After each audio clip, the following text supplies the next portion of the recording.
সবসময় ভাবি কি মায়ের মতো করে রান্নাটা করব। মা যে কীভাবে সব রকম তরকারি রান্না করতো, একটু মুখে দিলেই মানে অসম্ভব টেস্ট হতো। জানি না, তো চেষ্টা করি, মাও বলে মায়ের মতো করেই করার চেষ্টা করি, কিন্তু আলটিমেটলি হয় না, কোনো হয়ে ওঠে না। মানে সেই স্বাদটা অ্যাকচুয়ালি আনতে পারি না, কী জানি। যাই হোক, সেই চেষ্টা নিয়েই রান্না করতে শুরু করলাম। কাতলা মাছের ঝোল করব আদা জিরে বাটা দিয়ে। আর এদিকে রয়েছে মাছ ভাজা হয়ে গেছে, আর ওই যে আলু আর সজনে ডাঁটা, এদিকে ধনে পাতা লাস্টে দেবো আর কি, কোচানোটা। আর এদিকে তো পাঁচ ফোড়ন, শুকনো লঙ্কা, এইসব শুকনো লঙ্কা বলছি, কাঁচা লঙ্কা, আর নর্মালি যেরকম হয় সেটা তো দিয়েই দিলাম। দিয়ে এটা ভাজতে থাকবো যতক্ষণ একটু লাল হয়।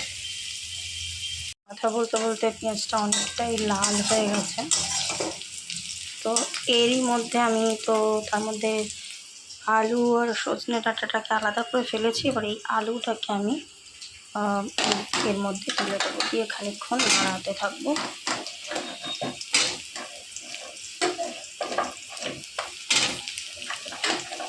মা কিন্তু এইভাবেই রান্নাটা করে।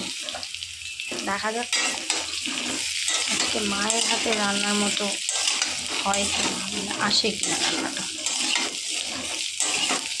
চেষ্টাটা তো করি, কী হবে দেখা যাবে। আর একটা জিনিস করতো, সেটা হলো এই যে জিরেটা কীরকম জলের মধ্যে ভিজিয়ে রাখতো, সবার লাস্টে যখন তরকারিটা হয়ে আসতো তখন মাটাকে বেটে দিয়ে একটু ফুটিয়ে লাগিয়ে নিত। তো দেখি আজকে ঠিক করে আমি পারি কিনা ঠিকঠাক। তো এবার একটু নুনটাও তুলে দেবো, নুন হলুদ একটু সামান্য গুঁড়ো লঙ্কা দিয়ে দিয়েছি, দেখা যাক। এবার এটাকে নাড়াতে থাকবো,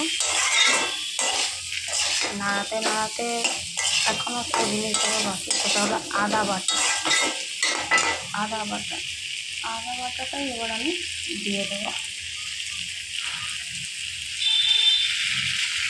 আর তার মধ্যে তো আজকে প্রচণ্ড পরিমাণে বড়মশাইয়ের শরীরটা খারাপ, খুবই খারাপ। কালকে রাত্রির থেকে প্রচণ্ড পরিমাণে জ্বর, তো ওই কারণে ভাবলাম একটু হালকা সাদা মাটা রান্না করি, যদি বাবু খায়।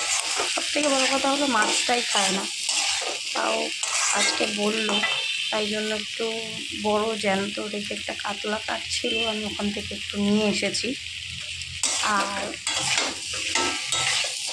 নিয়ে এসেছি, রান্নাটা বললো করতে, তাই আমি হালকা পাতলা করে একটু করবো। দেখা যাক খাই কিনা বাবু। খুব ভালো করে কষানোর পর এবার একটু সজনে ডাঁটাগুলো তুলে দিয়ে এটাকে একটু কষাবো। একটু হালকা গন্ধ ছেড়েছে মশলা আদা বাটার গন্ধটা, তো এটাও একটু হালকা হালকা করে কষাতে থাকবো। একটু গ্যাসটাকে আস্তে দিয়ে, আজকে যদি রেসিপিটা মায়ের মতো হয়, মানে মায়ের হাতের স্বাদটা যদি আনতে পারি, তাহলে মাকে ফোন করে জানাবো, মা আমি তোমার মতো রাঁধতে পেরেছি। ভালোই কষানো হয়ে গেছে, এবারে একটু জল দেবো।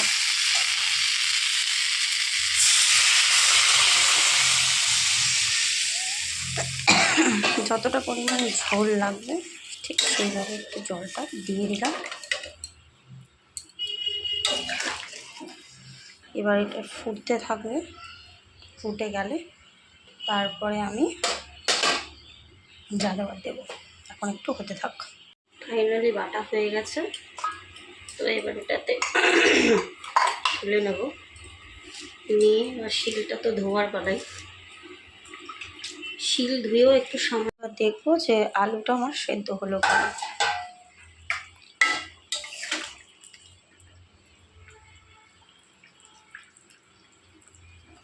একদম সেদ্ধ হয়ে গেছে। এবার মাছগুলোকে আমি তুলে দেবো। এই যে মাছ, আমার বর আবার কড়া করে মাছ না ভাজলে খায় না, আমারও ভালো লাগে, মাছের ছোট একটু কড়া কড়া মাছ ভাজা হলে ভালোই লাগে, খারাপ লাগে না। তো এই মাছটা দিয়েছি, এবার এটাকে একটু ফুটিয়ে নেবো, নিয়ে তারপরে আমি আদা জিরে বাটাটা দেবো। এবার হয়ে গেছে এই আদা বাটাটা, সরি জিরে আদা বাটা তো আগে দিয়ে দিয়েছি। এবার এই যে জিরে বাটাটা পেটে রেখেছিলাম, এই যে দিয়ে দিলাম।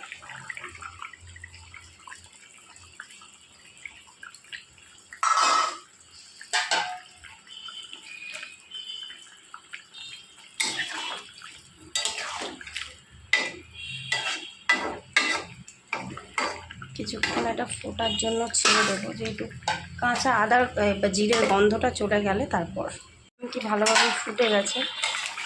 তো আর ঝোলটাও মোটামুটি ঠিক আছে, তো এর থেকে বেশি ফোটালে ঝোলটাও নষ্ট হয়ে যাবে। তো সেই কারণে এবারে যে ধনে মানে কুচিটা ছিল ওটা এবারে দিয়ে দেবো। এটা নিজের ইচ্ছা, দিলে দেওয়া যায়, না দিলে না দেওয়া যায়।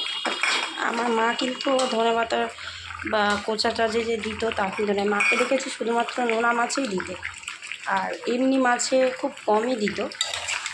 তো আমি কাতলা মাছ যেহেতু রান্না করছি, তো সেহেতু আমি ভাবলাম যে একটু ধনে পাতাটা দিয়ে দিই, কেমন লাগে, তো সেই হিসেবেই দিয়ে দিলাম। এবার একটু লাগিয়ে নেবো আর কি। ফাইনালি রান্নাটা কমপ্লিট হয়ে গেলে, আর এদিকে ভাতও কমপ্লিট। টাটা। সকাল থেকে এক গাড়ি রান্নাবান্না করে বাসন পড়ে গেছে বেসিনে, তো এবার এগুলোকে পরিষ্কার করব, তারপরে খাওয়া দাওয়ার ব্যবস্থা করব।